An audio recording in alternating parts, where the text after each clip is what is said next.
오빠 솔직히 이제는 더 미룰 수 없는 거 알잖아. 원래 오빠 공무원 시험 합격하면 결혼하기로 했는데. 벌써 그것도 2년이나 지났고 내 나이가 벌써 32이야. 우리 만난 지는 5년이 넘었고. 그렇긴 한데. 그런데 너도 알다시피 공무원 됐다고 해서 갑자기 돈이 생기는 건 아니잖아. 나는 아무것도 없는 내가 너랑 결혼해서 평생 고생시키고 싶지 않아. 적어도 우리 두 사람이 살 전셋집 얻을 돈은 만들고 나서 내가 너한테 멋지게 프로포즈를 할게. 나는 괜찮아, 오빠. 내가 직장 다니면서 모아놓은 돈도 조금 있고, 없으면 없는 대로 살면서 모으면 그만이지. 우리 나이에 싹 다 갖춰진 상황에서 결혼해야 하는 건 아니잖아. 그게 또 너 생각처럼 간단한 게 아니야. 집안 어른들 보는 눈도 있고. 일단 내가 남자로서 자존심이 용납 못해. 지금까지 너가 내 뒷바라지 해준 건 정말 고맙지만 조금만 더 기다려줘. 준비가 다 되면 너가 하지 말자고 해도 내가 결혼할 거야. 알겠어, 오빠. 그럼 조금만 더 기다려볼게. 저랑 5년 만난 남자친구는 4살 차이입니다. 지금으로부터 5년 전에 공무원 시험 공부 중이던 남자친구를 아는 오빠의 소개로 만나게 되었고, 그 뒤로 직장인이었던 제가 뒷바라지 아닌 뒷바라지를 하며 지금까지 만나오고 있었어요. 남자친구가 준비하는 공무원 시험은 9급이었지만 요즘 공무원 시험 경쟁률이 상상을 초월하다 보니 열심히 노력했지만 매년 시험에 떨어지는 남자친구를 보면서 제 마음도 같이 무너져 내리더라고요. 3년간 낙방을 거듭하다가 결국 2년 전에 합격했고 지금은 저희 지역 주민센터에서 열심히 일을 하고 있습니다. 고시생 생활을 하는 동안 제가 일을 하면서 남자친구와 데이트 비용을 전부 부담했어요. 매일 도서관에서 공부만 하는 고시생이 무슨 돈이 있었겠습니까? 저는 일찌감치 일을 시작했기 때문에 그래도 사정이 나은 편이었고, 데이트 비용은 물론 추리닝 바람에 공부만 하는 남자친구 기죽지 말라고 가끔씩 주머니에 용돈도 10만 원씩 꽂아주곤 했었어요. 저는 고등학교 졸업하자마자 대학 진학을 포기하고 엄마가 하는 일을 같이 도와드렸습니다. 부모님은 제가 고등학교에 진학할 때 이혼하셨고, 이혼이라고 하기보다는 아빠가 저와 엄마를 버리고 집을 나갔다고 하는 것이 정확한 표현일 것 같네요. 엄마는 그 뒤로 혼자서 식당 일을 하면서 저를 키우셨고, 제가 19살 때 이모들의 도움을 받아 시장 초입에 족발집을 오픈하게 되었습니다. 직원을 쓰기에도 힘든 상황이라 엄마가 새벽부터 저녁 늦게까지 장사를 하셨어요. 그런 엄마를 보며 저도 고등학교를 졸업하자마자 일을 돕겠다고 나섰습니다. 엄마는 대학을 가라며 저를 말리셨지만 도저히 엄마 혼자 고생하게 놔두고 저 혼자 대학 다니며 편안하게 살지는 못하겠더라고요. 친구들은 다들 대학 들어가서 예쁘게 꾸미고 소개팅 다닐 때 저는 20살부터 시장 바닥에서 족발 장사를 하며 살았습니다. 손질해서 족발 삶고 썰어서 포장하는 모든 과정 중에 힘들지 않은 건 단 하나도 없었지만 먹고 살기 위해 열심히 장사했어요. 덕분에 올해로 장사 10년 차가 된 지금은 먹고 사는데 지장은 없는 정도는 됩니다. 오빠, 오늘 퇴근하면 집에 가는 길에 우리 가게 들렀다가 가. 엄마가 오랜만에 오빠 불러서 족발 좀 싸주래. 가져가서 어머님, 아버님이랑 같이 저녁으로 먹어. 됐어. 나한테 그런 거 안 줘도 되니까 그냥 손님한테 팔아. 먹고 싶으면 돈 주고 사 먹을게. 아니야, 아까 엄마가 오빠 주려고 따로 빼놓은 거야. 어머님, 아버님도 족발 좋아하시잖아. 저번에 인사드렸을 때 족발 자주 드신다고 하셨어. 자주 먹긴 뭘 자주 먹어. 우리 엄마 냄새나서 족발 싫어해. 나한테 안 줘도 되니까 그냥 장사나 열심히 해. 그리고 나 오늘 늦게 끝나고 퇴근하면 바로 회식이라서 너네 가게 못 들려. 괜히 나 기다리지 마. 그래, 바쁘면 어쩔 수 없지. 회식 가서 술 너무 많이 먹지 마. 벌써부터 잔소리하기는. 아무튼 나 바쁘니까 나중에 다시 연락할게. 알겠어, 오빠 열심히 해. 원래 남자친구가 시험에 합격하면 저는 바로 결혼을 할 생각이었어요. 사실 제가 이야기는 안 했었지만 생각보다 엄마와 제 장사가 잘 되고 있거든요. 안 그래도 동네에서 맛있다고 소문이 나서 일하는 이모를 둘이나 뒀는데도 지금은 하루가 정신없이 바쁘게 지나갑니다. 정말 다행히도 오랜 단골 손님들에게 입소문이 나더니 그분들이 주변 사람들에게 소문을 좋게 내주셔서 지금은 꾸준하게 인터넷으로도 택배 주문이 들어와요. 시장에 있는 식당 매출과 인터넷으로 팔리는 매출이 거의 비슷비슷할 정도라서 엄마랑 저는 하루 종일 정신없이 족발을 삶아서 썰고 있습니다. 그렇게 장사가 잘 되는 덕분에 저는 진작에 남자친구와 함께 살 집을 한 채 장만할 수 있었지만 결혼 이야기가 진전이 되질 않으니 말할 타이밍이 없어서 지금까지도 집 이야기는 꺼내지도 못했습니다. 하지만 제가 결혼 이야기만 꺼내려고 하면 남자친구는 대화를 피했고 최근 들어서는 노골적으로 이전과는 다르게 냉랭한 모습이 보였어요. 생각해봤는데 나 도저히 너에게 어울리는 사람이 아닌 것 같아. 너 정도면 나보다 더 좋은 남자 만날 수 있을 거야. 우린 여기까지만 하자. 그게 무슨 소리야? 내가 오빠 두고 왜 다른 남자를 만나? 내가 시험 합격하면 돈 많이 벌어서 널 행복하게 해주고 싶었는데 나는 그런 능력이 없나 봐. 공무원 월급으로 언제 돈 모아서 전셋집이라도 구하겠어? 나 그런 거 필요 없다니까. 오빠는 결혼 이야기하면 왜 항상 돈 이야기만 해? 알다시피 우리 집이 잘 사는 것도 아닌데 너랑 나랑 결혼하면 둘 다 불행해져. 나야 그렇다 치고 너는 결혼하고 나면 홀어머니를 어떻게 하게? 돈도 없는데 모시고 살기라도 할 거야? 무슨 말을 그렇게 해? 오빠가 왜 우리 엄마 걱정을 하고 그러는데? 말이 그렇다는 거지. 그러니까 너랑 나랑 결혼해봐야 답이 안 나오는 상황이야. 나는 나랑 비슷한 조건의 여자를 찾을 테니까 너도 너랑 비슷한 남자 찾아. 오빠 여자 생겼어? 그런 이야기가 지금 왜 나와? 여자 생겼구나? 너랑 같이 일하는 여자니?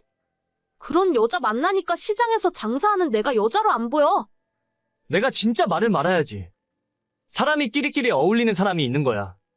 솔직히 너랑 결혼했다간 꼼짝없이 몇 년 뒤에는 너네 엄마 모시고 살아야 할 것 같은데. 공무원 월급으로 내가 어떻게 감당하고 살겠냐? 알겠어. 더는 오빠랑 이야기하고 싶지 않으니까 여기서 끝내자. 내가 다 너를 위해서 한 이야기야. 너도 너랑 비슷한 수준의 남자를 찾아? 나중에 알고 보니 이미 몇 달 전에 같은 공무원 여자를 만나고 있었습니다.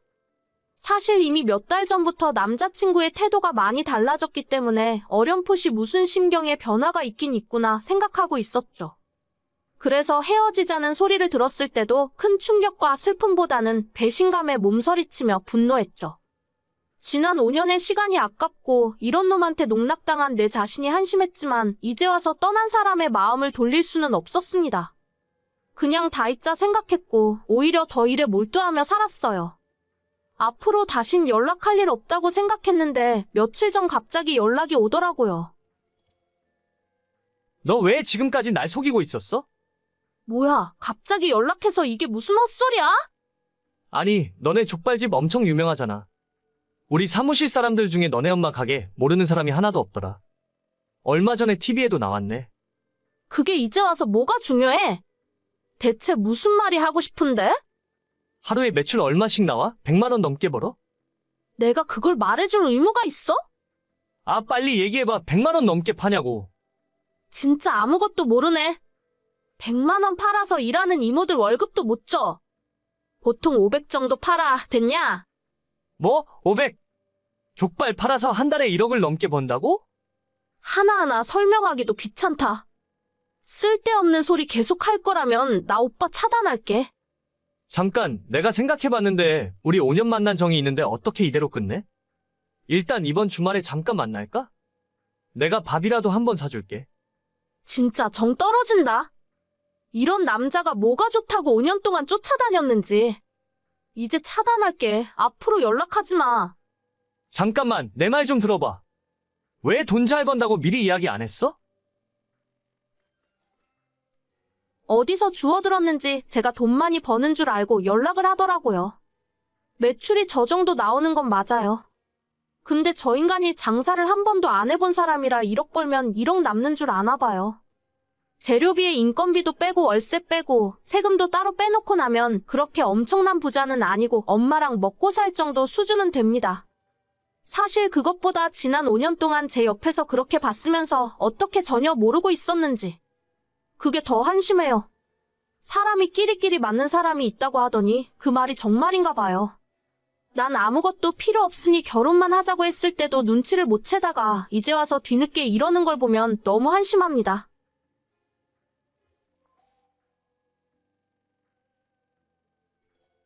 새언니, 청첩장 나왔어요? 내 친구들도 오빠 결혼식 축하하러 오겠다고 해서 청첩장 많이 필요할 것 같은데. 저한테 50장만 주세요. 아가씨 친구들이 그렇게나 많아요?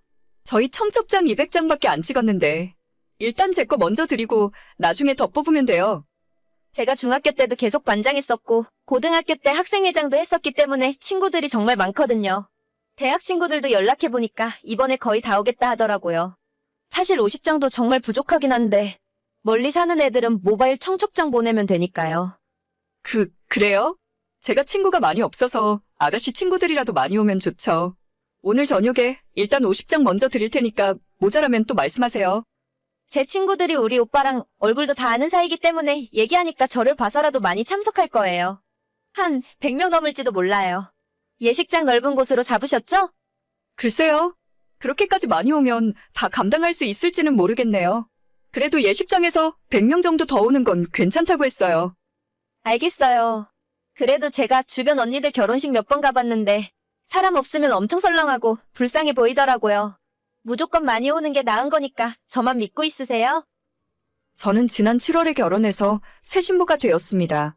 성격이 좀 내성적이고 친구들을 많이 사귀는 편이 아니라서 결혼식 올리기 전부터 걱정이 되더라고요. 부모님 친척분들과 정말 결혼식에 와줄 것 같은 친구들 몇 명, 그리고 직장 동료 몇 분을 계산하니까 저를 보러 와주는 하객은 100명이 채 되질 않았습니다. 그나마 남편은 조금 친구들도 있었고 축구 동아리 활동도 하기 때문에 저보다는 사정이 나은 편이었지만 그래도 150명 정도가 한계였죠. 당일에 갑자기 못 오는 사람까지 생각해서 200명만 예약을 할까 250명을 예약을 할까 고민하다가 그래도 넉넉하게 하는 것이 낫겠다 싶어서 200명을 예약했어요. 하지만 갑자기 신호가 끼어들더니 자기 친구들만 해도 거의 100명 가까이 올 거라고 해서 놀랍기도 했지만 이게 맞나 싶더라고요. 보통 친구의 오빠 결혼식에 그렇게까지 다들 참석하는지도 모르겠고 저희 결혼하는 예식장 1인당 식대가 38,000원이었기 때문에 무작정 많이 오는 것이 반갑지만은 않았어요. 자기야, 그 얘기 들었어? 우리 결혼식에 아가씨 친구들이 100명이나 온다던데? 아까 나한테도 그러더라고. 그런데 걔들이 우리 결혼식에 뭐하러 오는 거지? 나랑 그렇게까지 친하지도 않은데. 우리 집에 놀러 왔을 때 얼굴 한두 번 본 게 다야. 그러니까 내가 생각해도 우리 결혼식인데 아가씨 친구들이 하객으로 100명이나 오는 건 좀 모르는 사람이 보면 내가 친구 엄청 많은 줄 알겠다. 그러게, 그냥 다 오라고 할까? 결혼식에 사람 많이 오면 좋잖아. 걔 친구들이 다들 사회초년생이라 돈도 얼마 없을 텐데. 그래도 본인 밥값 정도는 들고 오겠지. 밥값이야 뭐 축의금으로 해결되니까. 그럼 자기가 예식장에 전화해서 우리 결혼식 예약 인원 50명만 더 늘려달라고 이야기할래? 알겠어. 내가 이따가 전화할게. 걔네들이 축가 같은 것도 불러줄 수 있다고 하길래 그것까지는 필요 없다고 했어. 그래, 나는 잘 알지도 못하는 친구들인데 축가까지 부탁하긴 좀 그렇지. 아무튼 아가씨 덕분에 결혼식에 사람 많이 오겠다. 내가 고마워한다고 전해줘. 그때까지만 해도 사람 많이 오는 것이 뭐가 문제겠냐 싶었어요. 축하해주러 온다는 것 자체가 고마운 일이었고 저희 결혼식을 위해서 신우가 이렇게까지 신경 써주는 것이 너무 감동이었죠. 그로부터 몇 달 후 저희 결혼식 날에 사람으로 꽉 차 있는 예식장을 보니 정말 기분이 좋더라고요. 제가 친구가 별로 없어서 예식장이 썰렁할까봐 항상 걱정이었는데 신우 덕분에 성대하게 마무리할 수 있어서 너무 고마웠습니다. 나중에 다 마무리가 되고 한숨 돌리고 나면 신우에게 작은 보답이라도 해야겠다고 생각하고 있었죠. 하지만 고마웠던 마음이 결혼식 축의금 정리를 시작하게 되면서 당황스러운 마음으로 바뀌었어요. 결혼식 날에 너무 정신이 없어서 정확하게 세진 못했지만 신우 쪽으로 나간 식권이 최소 80장은 넘었습니다. 하지만 축의금 명부에 있는 친구들의 이름은 50명이 채 되지 않았고 그마저도 5만 원 냈으면 양반이고 보통은 3만 원에 10,000원 낸 사람도 많았습니다. 그중에 가장 악질은 3만 원 내고 식권을 4장 가져간 사람도 있었어요. 한 장에 38,000원 하는 식권이 80장이나 나갔는데 신우 손님들이 내고 간 축의금은 다 합쳐도 120만 원밖에 안 되는 상황이었죠. 아무리 적게 잡아도 최소 200만 원은 적자였고 혹시나 제가 잘못 계산했거나 뭔가 빠뜨린 건 아닌가 싶어서 몇 번이고 다시 확인했습니다. 순간 골탕 먹이는 건가 싶어서 화가 났다가 생각해보니 신우 나이가 27인데 그 친구들이 돈이 있어봐야 얼마나 있겠나 싶었어요. 그냥 내 결혼식에 와준 것만 해도 감사하게 생각하자 싶어서 그냥 넘어가려 했는데 신혼여행 다녀오고 며칠 지나서 신우가 제게 연락을 하더라고요. 언니, 신혼여행은 잘 다녀왔어요? 우리 집에 한번 인사하러 올 거죠? 네, 가야죠. 아버님, 어머님한테 인사드리고 아가씨 줄 선물도 사왔으니까요. 진짜요? 내 선물까지 사왔어요? 다른 게 아니라 언니 결혼식 날에 내 친구들한테 들어온 축의금은 올 때 챙겨서 저한테 가져다 주세요. 네? 뭐라고요? 아가씨 친구들 축의금 낸 걸 돌려달라고요? 네, 맞아요. 제 친구들이 저 때문에 와서 낸 돈이니까 제가 가지는 게 맞죠. 나중에 친구들 결혼하면 제가 가서 갚아야 하는 돈이에요. 그래도 그건 계산이 좀 이상한 것 같은데요. 아가씨 친구들 와서 먹은 밥값이 있는데 무작정 축의금을 달라 하시면 저희도 곤란해져요. 아니, 그거 밥값 얼마나 한다고. 원래 결혼식에 축하해주러 왔으면 당연히 밥은 줘야 하는 거 아니에요? 제 친구들이 뭐 언니 얼굴 보려고 그날 온 줄 아세요? 안 와도 되는 결혼식인데 저 때문에 그렇게 사람 많이 왔으면 고마운 줄 알아야지. 요즘 세상에 하객 알바도 돈 주고 쓴다는데 제 친구들 밥값 정도는 언니가 부담해야 하는 거예요. 제가 먼저 와달라고 한 적 없어요. 아가씨가 친구들 데려오겠다고 먼저 그랬잖아요. 축의금 그거 얼마 들어오지 않았는데 진짜 너무하시네.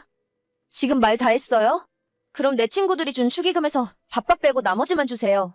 친구들이 먹은 밥값은 걔들이 내라고 하면 될 거 아니에요. 그렇게 해도 진짜 괜찮겠어요? 아가씨 후회하실지도 모르는데.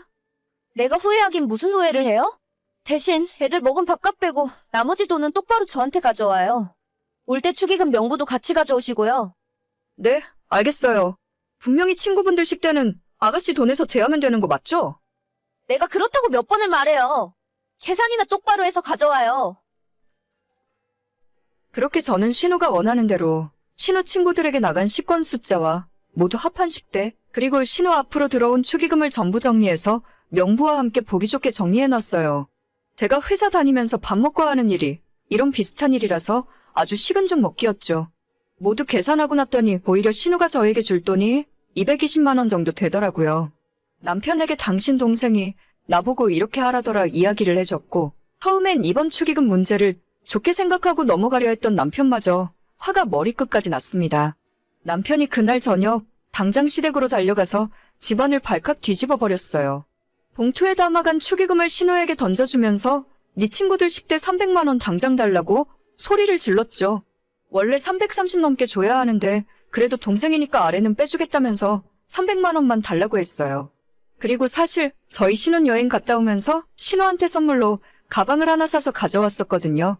남편이 그 이야기도 신우에게 하면서 원래 넣어주려고 150만 원짜리 가방 사왔는데 하는 짓이 괘씸해서 그냥 팔아버리기로 결정했다고 말했더니 신우가 약이 잔뜩 올라서 눈물 뚝뚝 흘리며 울더라고요. 저 진짜로 신우한테 고마워하는 마음도 있었고 앞으로 잘해주려고 생각했었어요.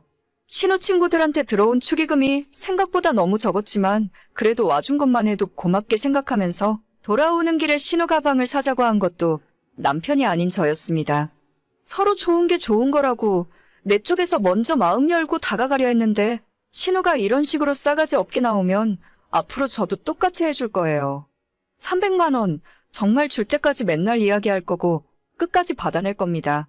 자기 친구 많다고 그렇게 자랑하더니 신우 주변에 멀쩡한 사람은 하나도 없는 것 같네요.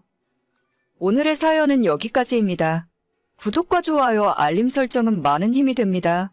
다들 행복하시고 좋은 하루 되세요.